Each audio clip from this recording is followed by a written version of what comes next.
Hey guys! Thank you so much for tuning in and watching this video. I'm at Selfstrology Academy at 15 Bussorah Street here in Singapore, and my wonderful guest with me is very special to me because she was my first ever guest for this video series. Welcome, May. Well, thank you very much for inviting me again. Right, May Singh is Singapore's top Western astrologer. I'm very excited to have her come back on due to popular demand at your request. Right, May, could you tell us a little bit more about your forte and your speciality, psychological astrology? Oh yes.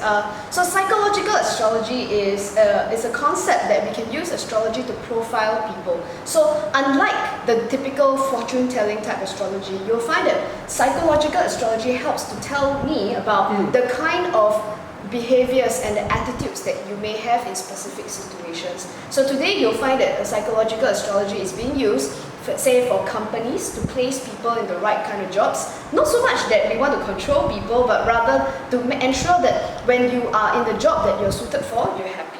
Yes, this is a good match. It's for allowing HR personnel, employers to find a good match in terms of temperament, character, personality to suit the posts and the roles that they're trying to hire for.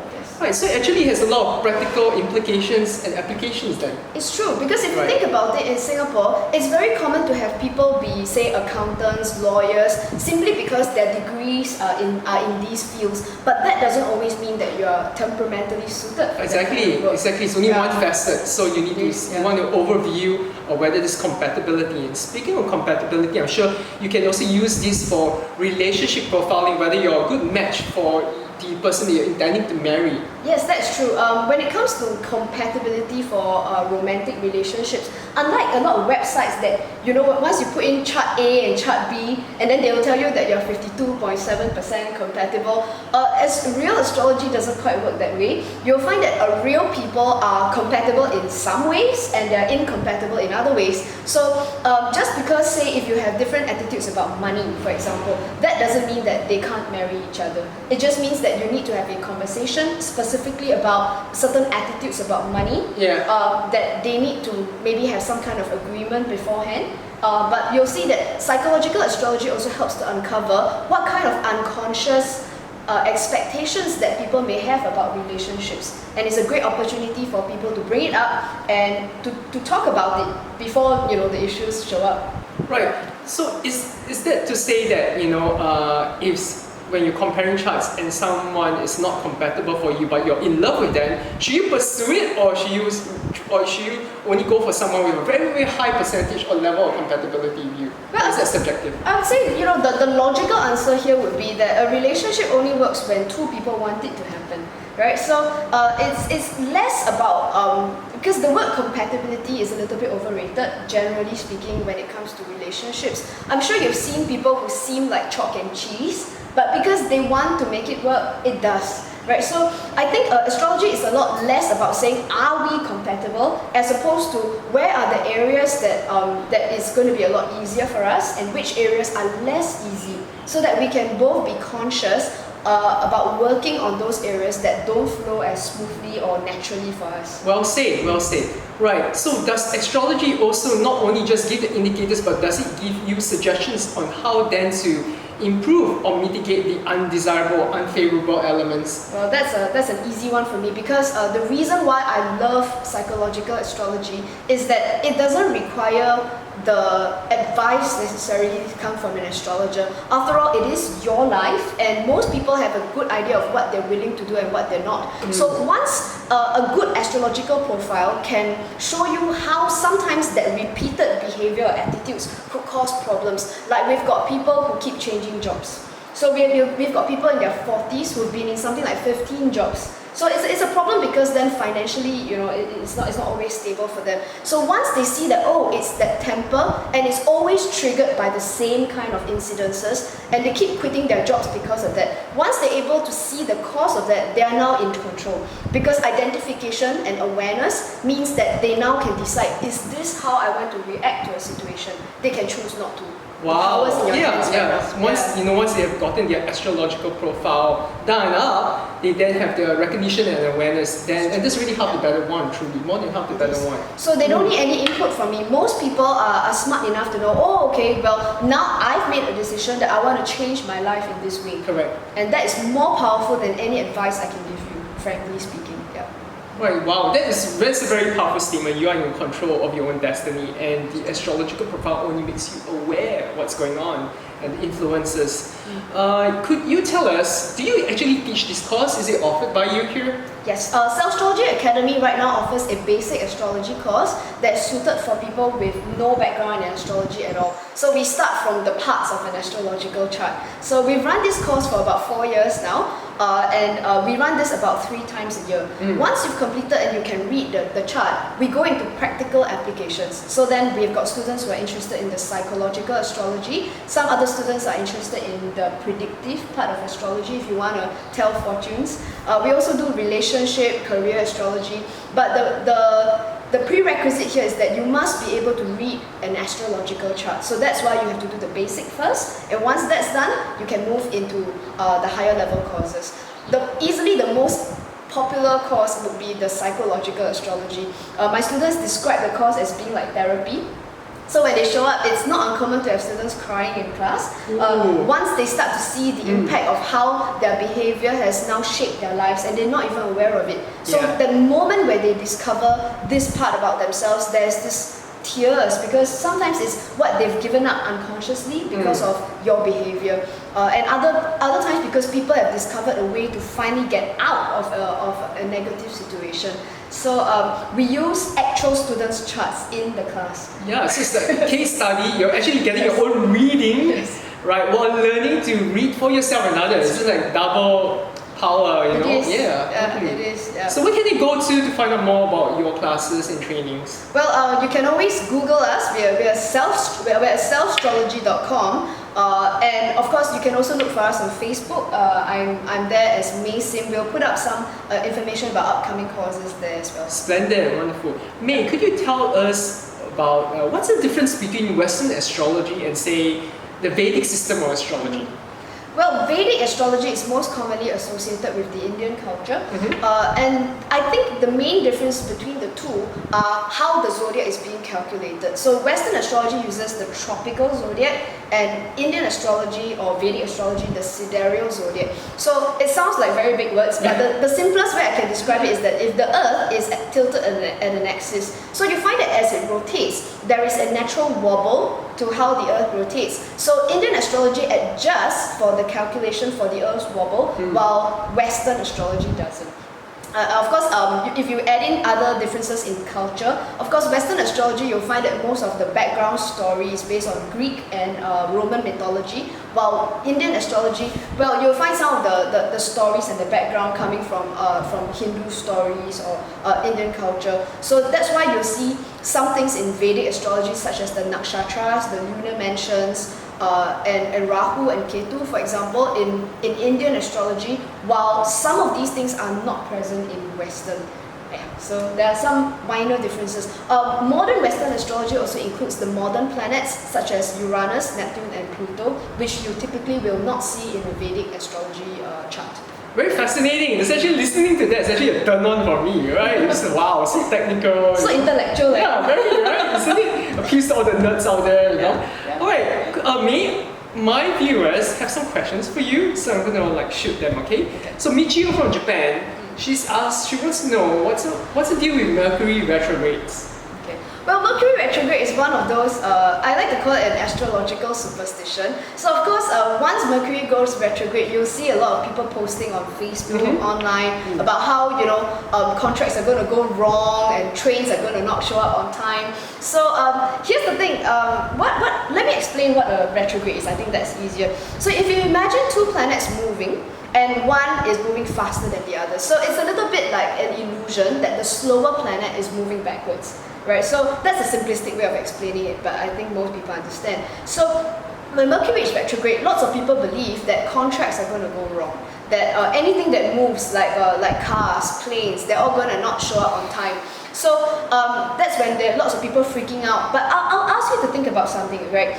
Mercury goes retrograde 3 times a year. Yeah. So every year this happens 3 times, and each time is for 3 weeks. That means we have 9 weeks worth of Mercury retrograde every year. Now imagine if you're a lawyer or a real estate agent. Can you imagine not signing contracts for 9 weeks every year? Right? That's pretty crazy. That's at least about 3 months worth. So what I'm trying to say here is that if it makes you feel better, then you may not want to make a major commitment like buying a car or like a laptop or a new phone during a Mercury retrograde. After all, it's just 3 weeks. If you can wait, just wait. But otherwise, life goes on, I think. Yeah, I mean, what I believe is that, when so many people believe in this superstition, so to speak, Yes. right, collectively, because it's self-fulfilling prophecy. It does. Right, Yeah. so it's about awareness and not allowing it to flow and use it rather than be used by it. Yes, and sometimes the trains break down in Singapore. It's a bit of a joke right now, and people will message me. They'll say things like, "Oh, it's Mercury retrograde now. The trains have broken down." But I like to remind them, don't they break down even when Mercury isn't retrograde? Right? It's just that people want to sort of connect the two yes, together. you need to find a reason. But the thing is, they break down even when it's not retrograde. So, Right, okay. Talita from Brazil, she wants to know, she's asking what about Saturn returns. What's your perspective and take on it? Okay, a Saturn return, let me explain a little bit. So this is the Earth, and at the time of your birth, let's just say it's Luke's birthday, and then Saturn's at this position. So it takes 29 and a half years for Saturn to go 1 round. So when you're celebrating your 29th birthday thereabouts, then Saturn returns to its original position. Literally returns. Yeah, so it's literally a Saturn return to its original position. So what usually happens is that you'll find every 29 years this happens. So this will happen to him when he's about 29 years old. It will happen again when you're about 58, 59. And if you live till about 90, you'll get another one just before your 90th birthday. So the average person will get 2 to 3 of these returns. So if you think about it, it's like 3 trimesters of your life. Yeah. So the first 30 years is when people pick up the skills that they need to become an adult. Now in Singapore, you're an adult from age 21 onwards, but you'll find that an astrologer will not treat you as an adult until you've had your Saturn return. That's interesting. Yeah. And what happens during a Saturn return is that you start to evaluate your life. You take responsibility for being an adult, the kind of work that you do. So it's not uncommon during this time people buy houses, people make commitments, financial commitments, people get married around this time. Or they start to make a commitment into a completely new career that you want, that you yourself want, rather than it's determined by your degree, for example. Right, so around this time, it's usually known as a very stressful time for most people. Saturn return, because it's that feeling of, oh my god, I'm almost 30. What have I got to show for it? So you look at your bank account, you're not very rich, right? Your friends are all getting married, but you're still single, right? Or perhaps your friends are buying houses, or you might be living at home. So you find that people start to give themselves a bit of a hard time. But actually, wherever you are unhappy about in your life, you'll find people now have the discipline and the know-how in order to go and change the parts of your life that you want to fix from here on, like a preparation into your adult life. Yeah, it kind of sounds a bit like, like quarter life or midlife crisis when people are dreading turning the big 3-0. But honestly, my life was amazing the moment I hit my 30s. It really was, right? But it's like that for some people too, because if you consider, for those of you who have gone to live your life the way you wanted, in a more directed way, you'll find that the Saturn return is when your efforts culminate into actual rewards. I like that. Yeah, so for some people, you'll find that they find it good, because if you talk to people in their 30s, they'll tell you that when they were younger, you're much more conscious of what people think about you. But once you hit your 30s, you're like, oh, I'll just do whatever I want. Yeah, exactly. That's right. That's completely right. Right. Tom from the UK wants to know about the 13 astrological sign of futures. Well, I would say, if you imagine this is Earth, and from our perspective, it's like the sun goes around the Earth. So if I were to mark the path of the sun, this line is known as the ecliptic. And on the ecliptic, there are actually 13 constellations. So the 13 are made up of the 12 zodiac signs from Aries to Pisces, and there is a third one called Ophiuchus, which is what you see online on Facebook. People are saying, oh, there's a 13th sign. How do you know that you're not born in the 13th sign? So this is the part where some people say, astrology doesn't work. Let me explain. that although that there are 13 constellations, but the zodiac wheel is divided into 12. So we needed 12 names. And what happens is that we pick 12 names, sort of named according to which constellation happened to be the nearest. And because we only need 12 out of 13 names, Ophiuchus was not chosen. So I ask you to consider that, imagine Mount Rushmore in the United States has got 4 presidents, their faces are carved onto the mountainside. But you see, there are definitely way more than 4 presidents. But they just wanted to put 4 up there. So they picked 4 and that was it. So the astrological wheel needs 12 names. We picked 12 names, that was it. So, and something I'll tell you here is that the position of planets has absolutely nothing to do with the constellations at all. Because if you look at an actual star map, you'll see that Pisces is huge and Aries is really small. But yet there are Pisces occupies this space and Aries occupies this space, so it's equal. And that's why I'm basically saying that the astrological wheel has nothing to do with the constellations whatsoever. Well, that's a very good answer. I hope that answers you, Tom. Right, and finally, Chris from Singapore wants to know your astrological overview for next year, 2018.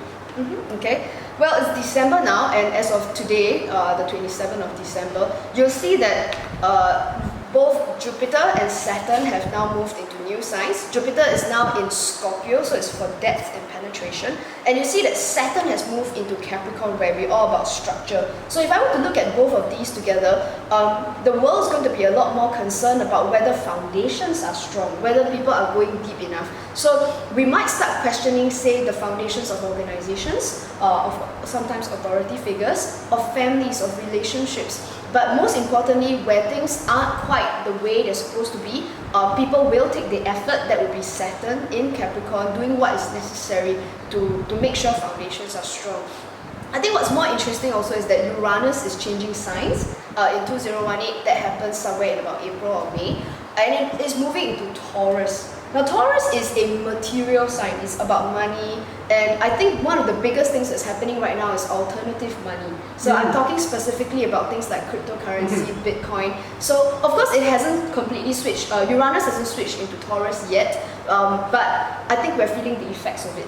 So Uranus is going to be in Taurus for the next approximately 7 years, counting from 2018. So I think, alternative currency is here to stay. The only thing I would caution anyone on investments in this way is that although Uranus is very good for pushing out the old and bringing in something new and alternative, but it is also a disruptive influence, and therefore, and Uranus by definition is unstable. So the only thing we can expect from alternative currency is to expect the unexpected. Yeah. Well, thank you so much, May, for your valuable insights and perspectives. Right, no doubt we're going to have you again in the future.